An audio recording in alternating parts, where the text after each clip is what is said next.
In this 9 Kings decree tier list, I'm ranking all 29 unique decrees so that you know which ones are the best and the worst right now. We're starting with the Spell King, guys. A static field is like definitely broken. You can get it up to 20 times. It's doubling the attack speed of your base, which is the Citadel in this case. This gives you insane amounts of combo potential if you combine this with the perk of instant kill opponents. And then you just go for full attack speed build, get some of the tank units in front, and then you have like one of the best builds in the entire game, guys. The re-enchantment is like also very good, I would say. You can get it up to 2 times during your run, so you have to really think about when you want to do it and how greedy you want to be.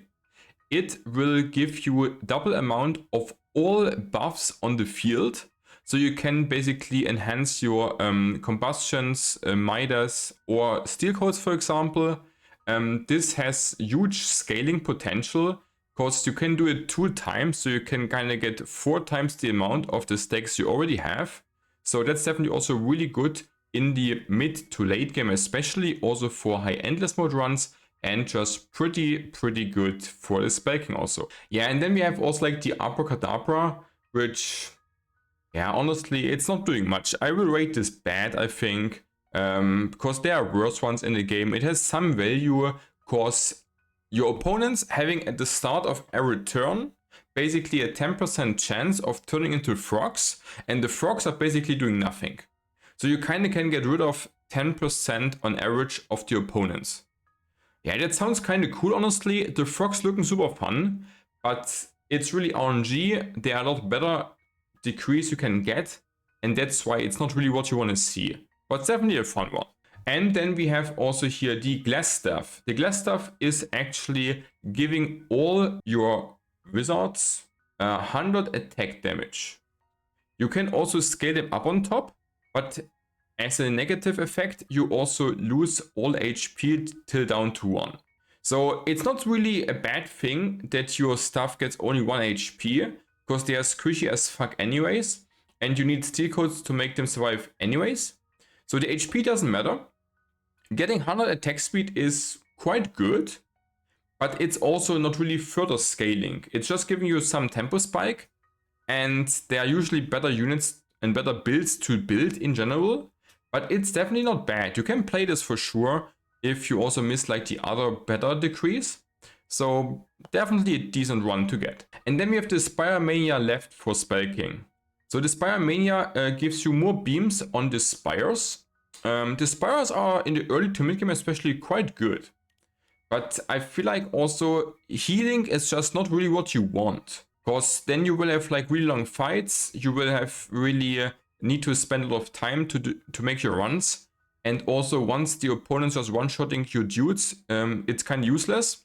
So you're really relying with the Spire Mania on playing some really tanky frontline that you also can heal them up and then just out-heal your opponents.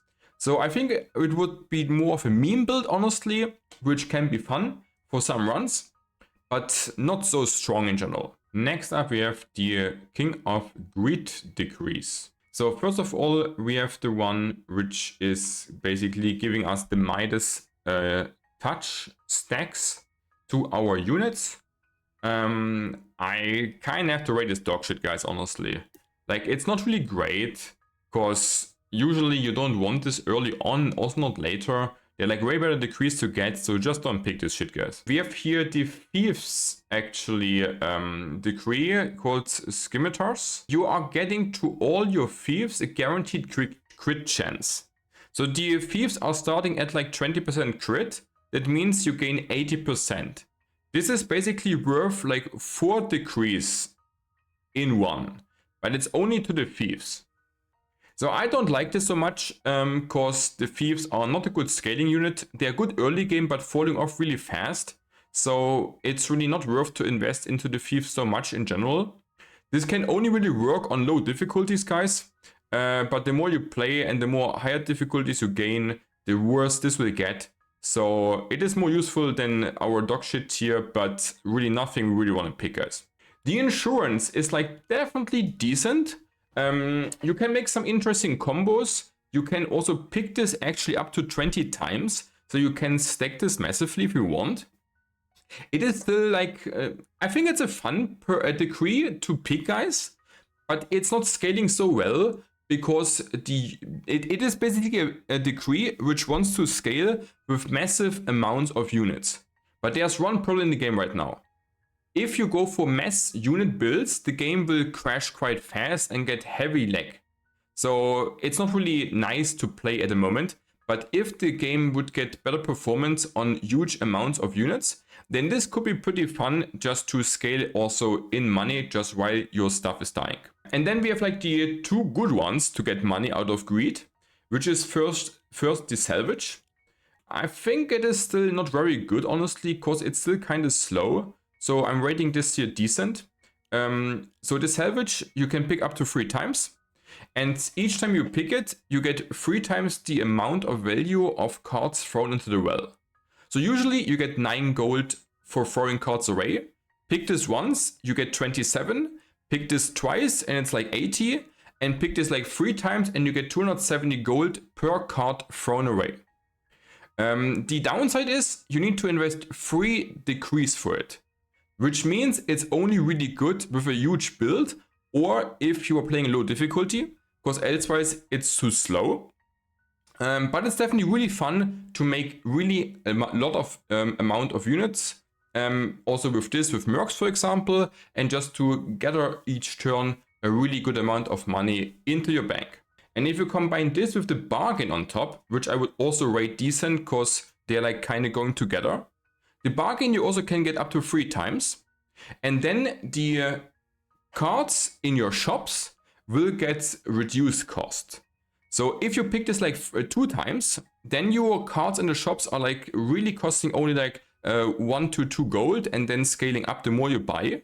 So you can just buy basically all the cards in the shops and then sell them and then you gain money out of this. Which is a quite fun build. I think it's more of a meme, honestly, but because it's not that great to really make a run.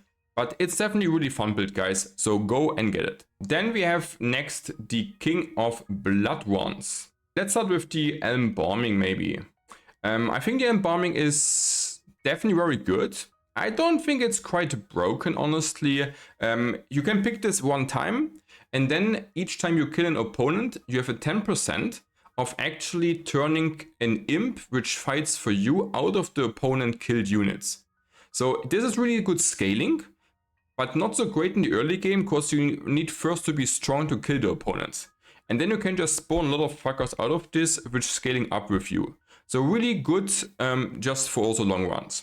So in the early game, it's like better to pick, for example, a transmutation. I think this is also very good. You can also pick this 1 time. And then you can basically turn all your troops on the field. Doesn't matter what they are or which level, they will all get into level 3 imps. So if you pick this early and you have like 4 troops on the field level 1, you get really high tempo spike, which can be really useful on high difficulty ones. And it's just giving you like this 1 big tempo spike just to set up things to scale up more. And this is like really good, in general, in the early game.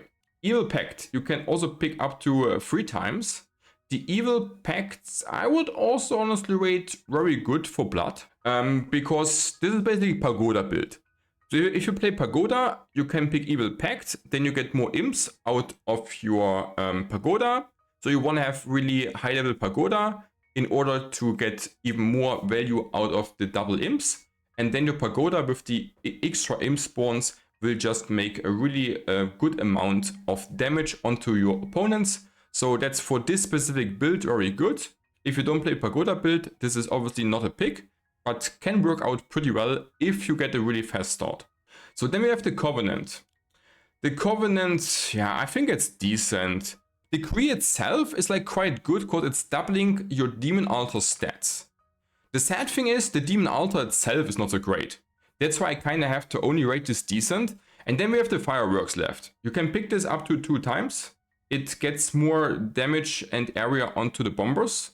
Like, I think I have to rate this bad, honestly.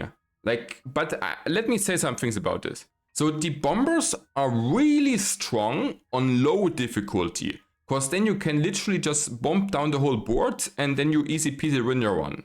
But the higher you climb on the difficulties, the more useless the bombers are getting. You can't play them endless mode, so it's really only good on a niche low difficulty one. And then we're coming up to nature decrease. We are starting, I guess, just with populate.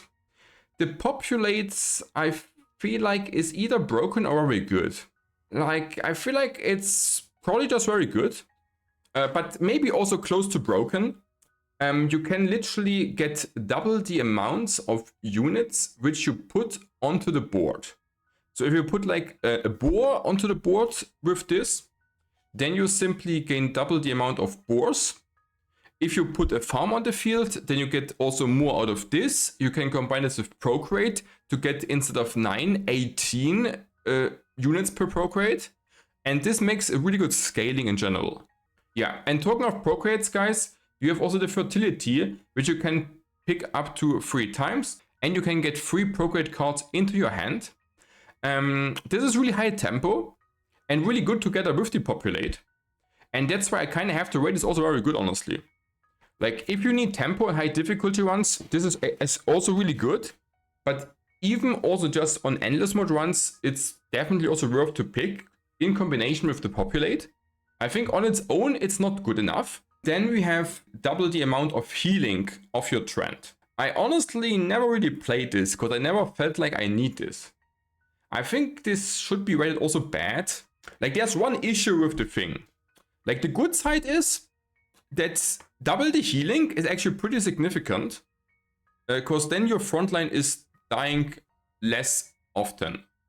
But the problem is, if you don't pick like a feast for your frontline with a trend build, then you're really squishy on the frontline. And if your frontline is squishy and gets 1 or 2 shotted, then you can't heal up. So it's way more important to get feast to be able to be high HP on the front line. And that's why you can't really pick this one. Then we have the nettle. The nettle we have really to rate just dog shit. What does this thing do is that your trend attacks also dealing damage to the opponents. On a previous patch, earlier in the development, there was like the thing that the trend was like only healing and doing no damage. Then you could pick this one and then you would have damage and healing. But now on the current patch, the trend is doing damage anyways. So this is kind of like redundant. And then the wilderness, yeah, is also pretty bad, let's be honest. Like, the wilderness is kind of just giving you some fields with forests. It's way worse than all the other decrees also of nature. And usually you really don't need the fields and you just raise a decree if you pick this. So that's why it's dogshit, guys, and don't get it. And then we're also up to the stone decrees. The tower dome, I think we have to rate broken, guys. Let's be honest. Like, the tower dome in combination also just with poison attacks of the cold run is just giving you a shit ton of really fast firing stone turrets, which is all poisoning then also the opponents. And then you have like really insane scaling, really high tempo. So tower dome, I think, is a bit overtuned if you pick this once or twice in the early game. The engineering is also very good, gives you just a lot of attack speed, attack damage. So you can combine it also this with the tower dome, then you have speed and damage, which makes a really strong stronghold build. It is just straight up good scaling, makes your early game good, also scales into late game really nicely. But I think it's not as good as the tower dome, because it has no interaction with the ultra strong poison of stone. Then we have the barricade. Like, the barricade I would rate bad. It gives you a 10% return damage on opponents attacking walls. It's not doing enough on its own to really make like a unique build, but it's still kind of fun to try like a Spire healing wall build, but it's not really that good. It's more of a fun meme build, which definitely worth to play at least once in your lifetime. Yeah, but if you really want to make high difficulty runs or just really good runs or high endless mode, then this is rather nothing you want to pick. And then you have like the dynamite. Yeah, like, what can I say, guys? The dynamite I sadly have also to rate like here in dog shit, guys. Gives just trappers double damage, but sadly the trappers are like pretty dog shit. So if the trappers will get buffed, to actually be a thing in the game, then this dynamite might be decent, but at the moment you can't play this, never pick it. It is just trash, guys, in general. And the tower dome and the engineering, you can get both up to 2 times, guys. So then we are up to King of Progress. Yeah, like what can I say, guys? Like this is splicing. I guess we have to rate near like to the reenchantment, because it has like basically the same effect just for progress. So splicing gives you double the amount of levels onto all your reds. It's very niche, but still very strong. So I think it deserves to be also in very good tier. The sad thing I want to tell you first, guys. The sad thing is, if you go really high levels of reds, then you want to hold this as long as you can. But once you have like 3,000-4,000 red levels, and then you want to make fun out of this, the game is very likely to instantly crash. So I think the idea of this splicing is pretty good, but it's same as with the high amount of units. The high levels also kind of crashing the game super hard. So it's kind of a good idea, but not really working at the moment with the current performance of the game. So then we have the scopes. Yeah, the scopes, guys, like you can pick this up to 20 times. It is not really what you want, guys. The scopes are basically giving you 9 copies of precision, which is like a lot of cards, but the precision is nothing really what you want. Like it's not really scaling you well. It's giving you not really tempo. So there's not really a good use case if you want to play the game well. So don't pick this. Gentrify. Like this nice ones. If you pick this, then all current active plots gain 1 level. I think it's better than the scopes, most likely. But it's actually not. We have also to rate this dog shit. Like never pick this shit, guys. Like 1 level to everything is basically nothing. That's like really low tempo. It's not doing much for you. And you're wasting also here like just a decree. And you also can pick this up to 20 times, but you don't want it. That's it, guys. Don't pick this shit. So then the Ultra Gravity doubles the attack range of your mothership. Yeah, I think it's decent, honestly. Like never pick this in the early game. This is like something for endless mode.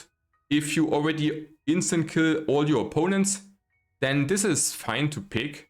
But on its own, it gives you no value. Because in the early to mid game, you need damage and attack speed to kill something. And just range is not really helping. So actually I have to rate this bad here, guys.